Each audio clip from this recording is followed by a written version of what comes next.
Yay, we're live. Awesome.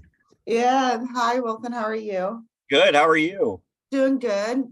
Everybody that joins us on Monday mornings knows that if Rosie's not here, we're going to have some technology challenges. So, not surprised this morning. But for everybody who's joined us, I'm really excited that Wilson is here with us. Wilson and I met, 2018, 2019. Pre-COVID. Pre-COVID, yes. At a speaking event with RSM, we were the veterans that came in and just talked about being veterans. So it was really cool. Our friend Harmony introduced us. So Wilson is a Marine veteran.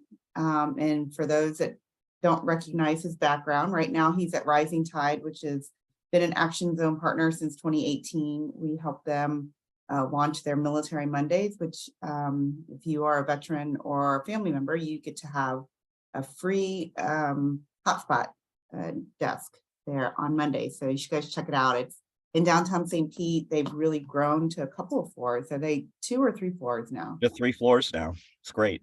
Yeah, and it's a beautiful, amazing space. And right around the corner is the Galley, which is a veteran-owned business. So they've got great burgers. Great burgers there. So Wilson, tell everybody a little bit about your background and what you've got going on now. Whew. Well, let's see. A little bit Which is a lot. Yeah, I've got so much stuff going on.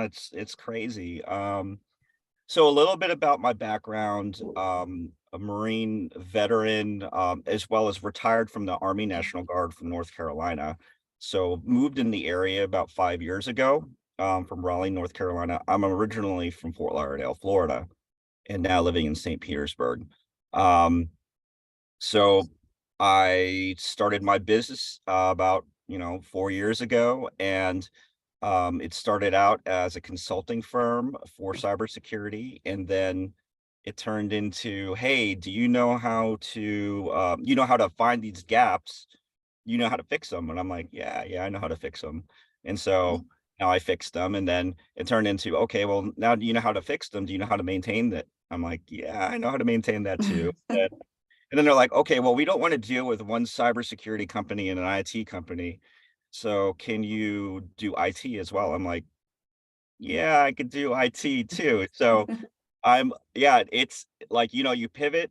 So June Cyber has pivoted so many times in the last 4 years that, we're a fully managed service provider for IT and cybersecurity. So there's one thing that I've been doing, and then the other is the nonprofit that I run that supports veterans and military spouses, trying to explore careers in cybersecurity, called the Cyber Ohana Project, and that's been going on for 4 years. I started both of those companies 4 years ago at the same time, I was going to pre-pandemic. say simultaneously, I do remember. So interesting with June Cyber that really you were listening to the customers were coming to you, and your business model just kind of evolved in your business offering based off of what customers were asking for. Right. We had a veteran in our last cohort, and he, one of the blocks, we're talking about customer discovery and, who are your customers? And he was, the statement was, I had no idea that the customers had so much influence on my business model. Yeah. So that's really essentially what you were experiencing. So how many employees do you have now? So I outsource a lot of things. So I have one part-time employee, which I'm blessed to have my son working for me Oh, nice. as a cybersecurity analyst. He's finishing up his degree in cybersecurity from St. Petersburg College.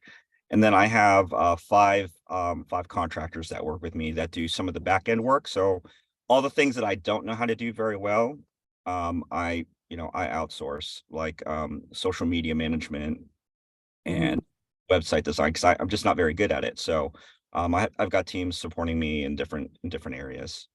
That's nice. Now, your son he just got out of the military, or he just graduated from?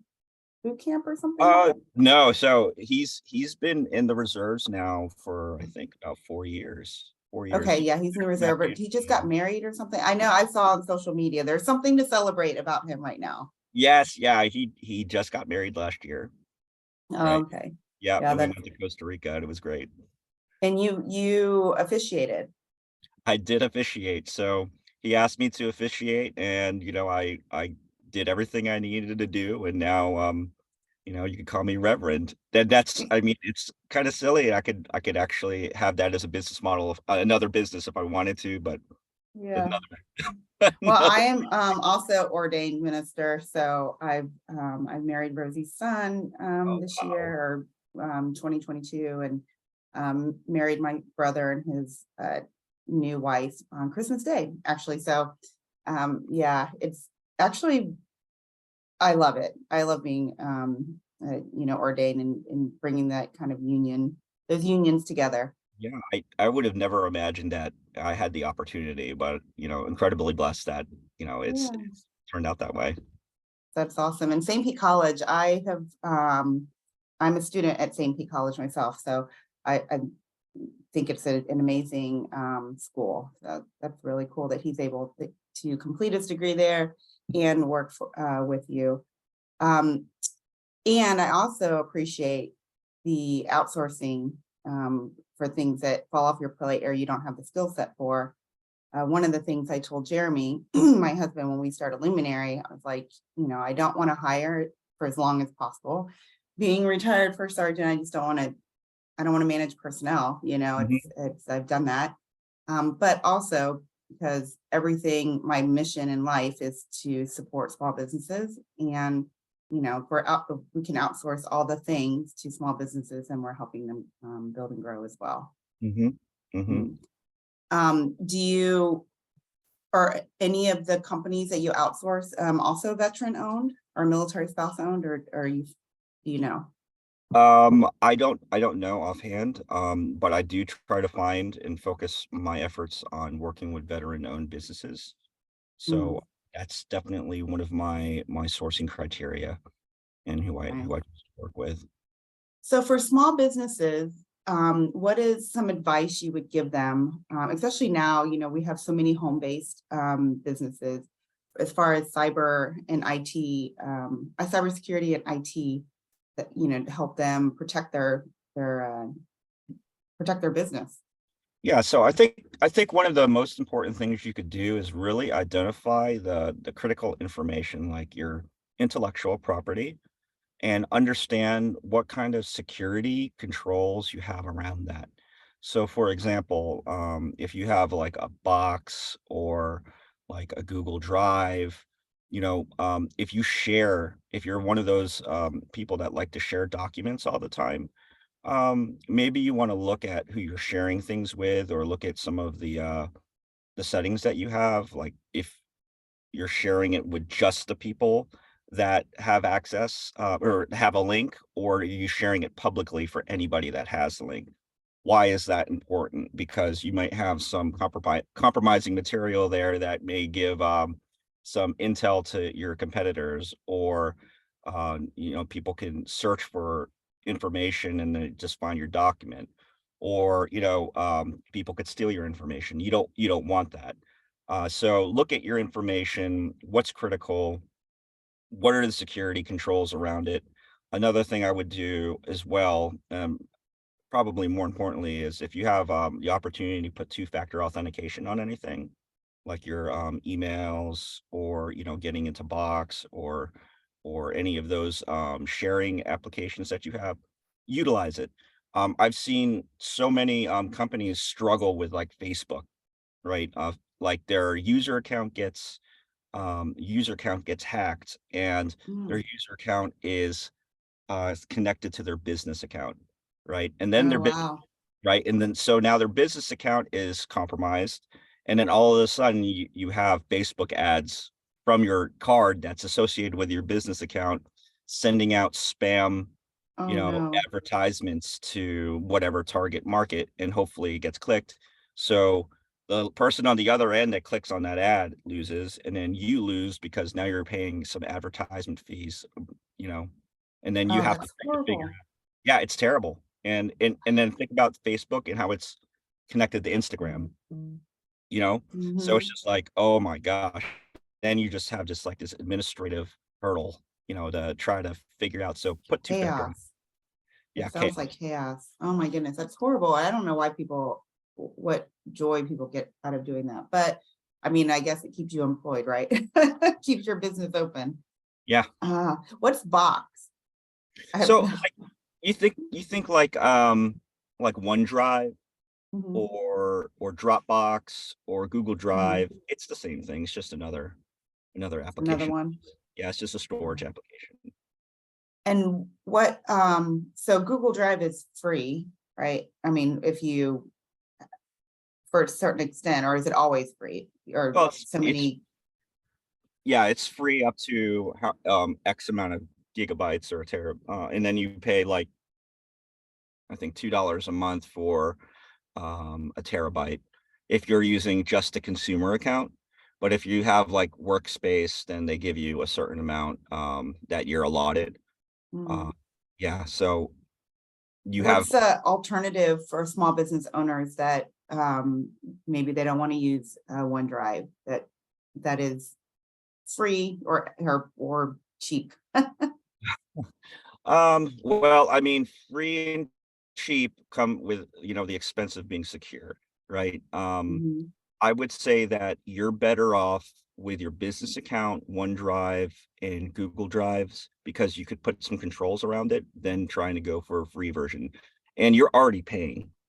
You're already paying for OneDrive already and Google Drive, mhm, right? mhm, So as long as you're being, mindful and observing, what your practices are and sharing and giving access to certain files or folders, you should be okay. mm. That's cool. So talk to us about the Cyber Ohana project and how that evolved, and where it's now. And and then I'll ask you more questions. Okay. All right. Yeah. So, I started the Cyber Ohana project as a means to kind of give back to the military community, because I struggled transitioning out of the service, and I didn't have like the mentorship, I didn't have the resources beyond what was given at like TRS or TAP class, right? Mm, And what I really wanted to do is to be able to provide those things that I missed, right? I found a career in cybersecurity to be fulfilling because it has a mission and there's a known adversary, and that's something that resonates with a lot of military folks. mhm, And what people struggle with when they start getting out is, okay, if they want to do cybersecurity, it's just like, okay, well, I want to be in cybersecurity, right? And then the next question is, why do you want to be in cybersecurity? It's because I want to hack things. It's like, well, you know, it's not all about that, right? Or it's I can't be in cybersecurity because I'm not technical. So the Cyber Ohana project actually does a 5 paragraph order in figuring out, when you go to the rifle range, you have 50 targets to shoot from. Let's focus your efforts on getting the knowledge, skills, and abilities for 5 of those targets. So you focusing your efforts on getting the right role for you. All right. And what makes it different is that we also talk about soft skill development, emotional intelligence, empathy, all those things that we really don't talk about while you're in, Yeah. are super duper important when you're in the civilian sector, because if you want to get stuff done, your rank, it doesn't matter if you were a colonel, a major, a sergeant, it doesn't matter when you're in the civilian workforce. You have to Mm, lead by influence, right? And you have right. to understand people and you have to get people moving a certain way. So we talk about that, and we take what you've learned at TAP and TRS and we expound on the reason why you want to improve your resume, how you market yourself better, how you market yourself better on social media. And we talk about your personality and how we go through like Gallup Strength Finder, and we talk about, hey, these are some of the challenges that you're probably going to face, or some things that you could, look at improving, and these are your strengths, and you should play to your strengths, and then you should strengthen the challenges that you have. So that's what we've done. We've built it for like the last 4 years. We've had students from Puerto Rico to Hawaii. We have somebody that's coming in from the German base. I forgot which one she's coming from, but she's a military spouse that wants to learn. So it's growing, it's small, and we're really proud of the project and what we've done so far and how it's impacted everybody around. So is it like a cohort base? How long's the cohort? How long's the course?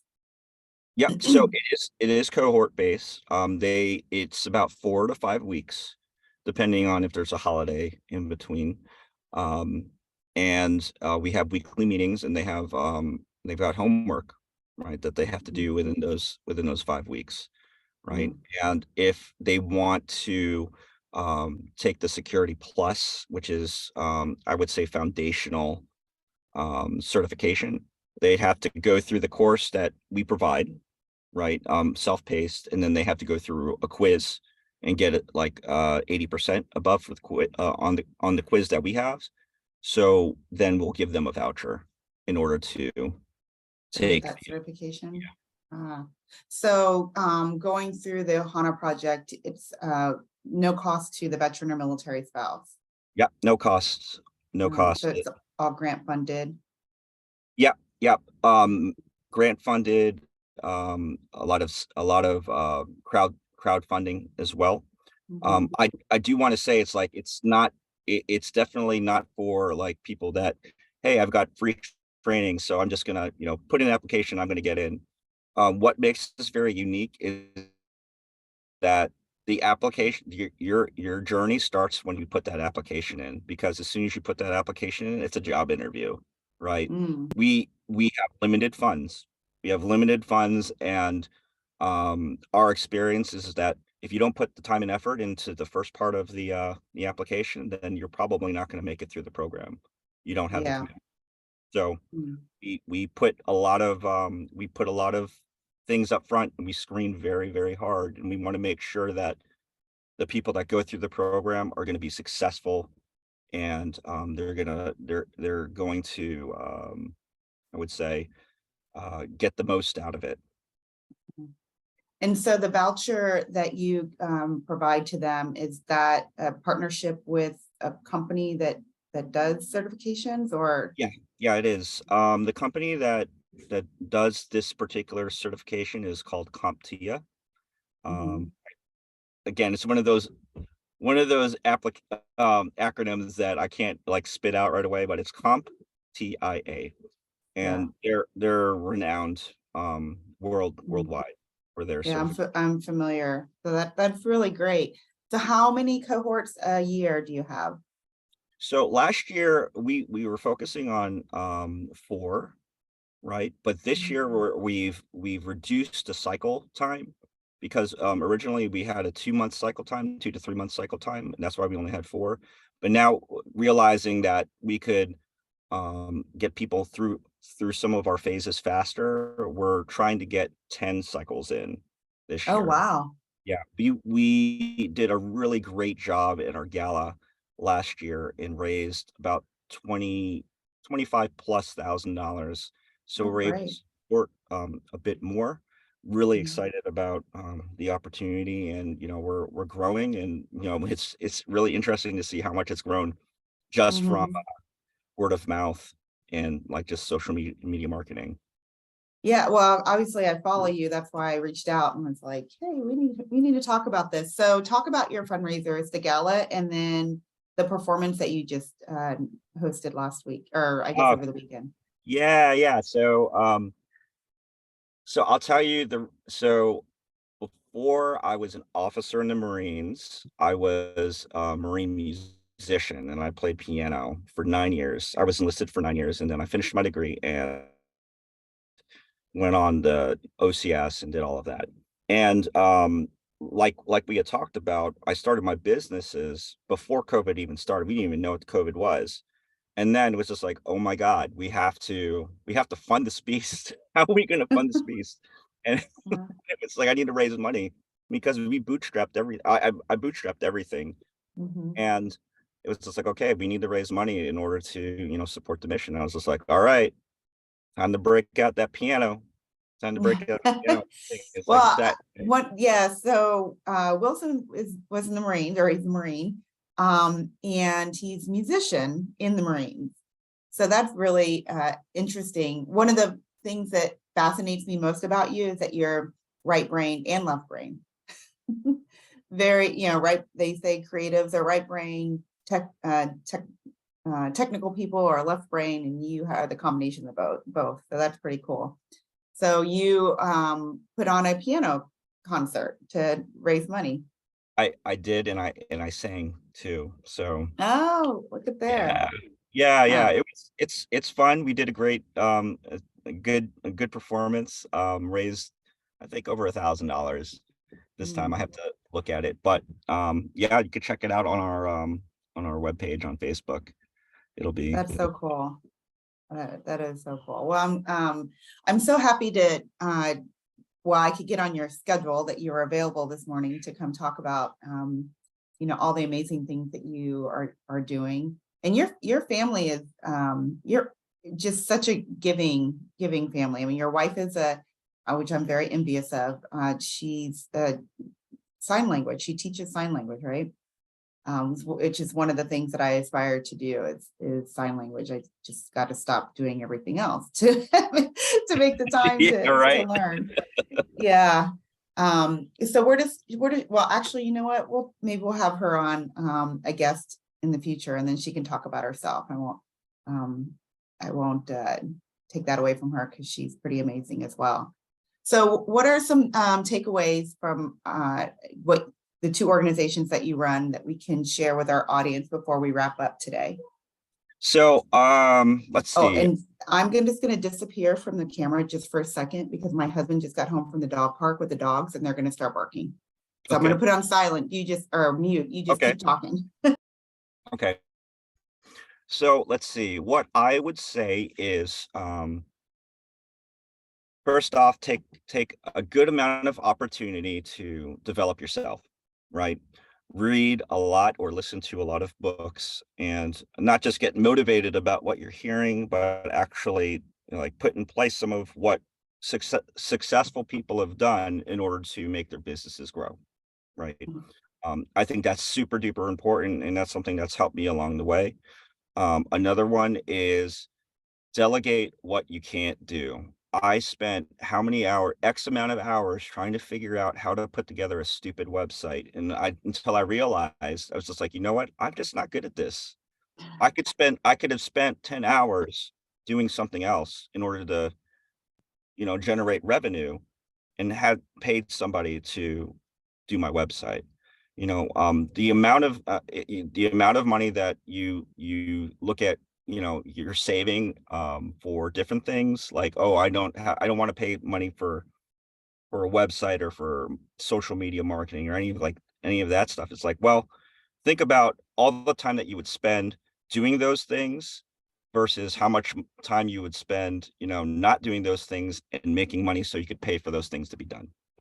Mm, Right. And then you realize your time is money. And, mm, if you want to continue in business, you have to generate revenue. So delegate what you're not good at and focus on generating revenue. And then third is to always try to give back to the community in whatever way you can. And don't look at relationships as transactional. Look at relationships as an actual relationship, because you never know what comes of it, right? I have I have people that I've worked with about 5 years ago that say, "Hey, you know, um, we remember what you did 5 years ago for us. Would mm. you be willing to come back and help us out because we're struggling with something?" And I'm like, "Okay." Right? So look for relationships and not for transactions. So those would be like my top three things. Yeah, I love that. So with outsourcing things that you're not good at, when we are with Action Zone, we work with them on their projections, our performa, and we always emphasize like you have to put a dollar value on your time. because you're a paid employee of your company, and how much are you worth?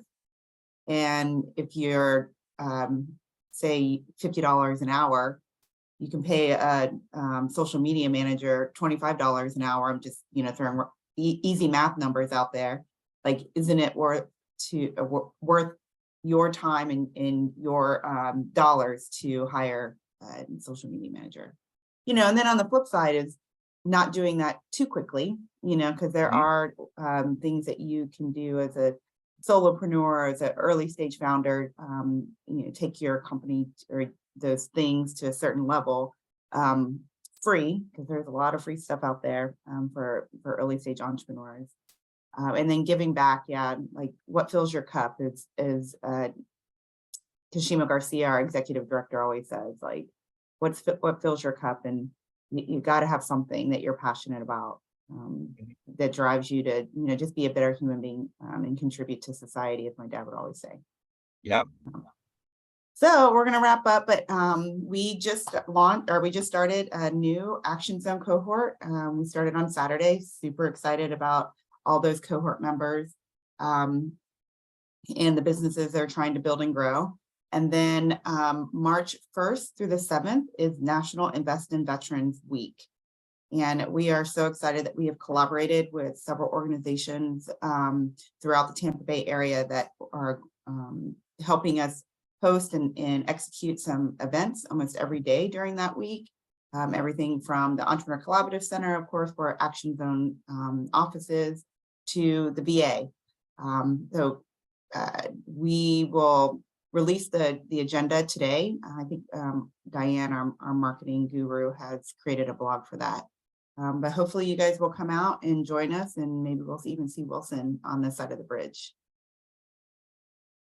Yep. All right. Thank you, friend. I really appreciate you taking time out Monday morning to join us. A lot of our viewers view the show later on in the day because 9 a.m. on Monday morning is tough for a lot of people. We understand. But we started doing this during COVID, just to stay connected, and we didn't want to change the time. So any links to your organizations or events that you have coming on, they will expect to see them in the chat of the video. So you can drop them in there, Wilson, anything you want to share, and hopefully we'll see you next week. Oh, actually, we'll see you tomorrow at Synapse. Yeah, I'll see you tomorrow. Yeah, we'll be at Synapse. So thank you so much, friend, and see you tomorrow. All right, see you later. Bye.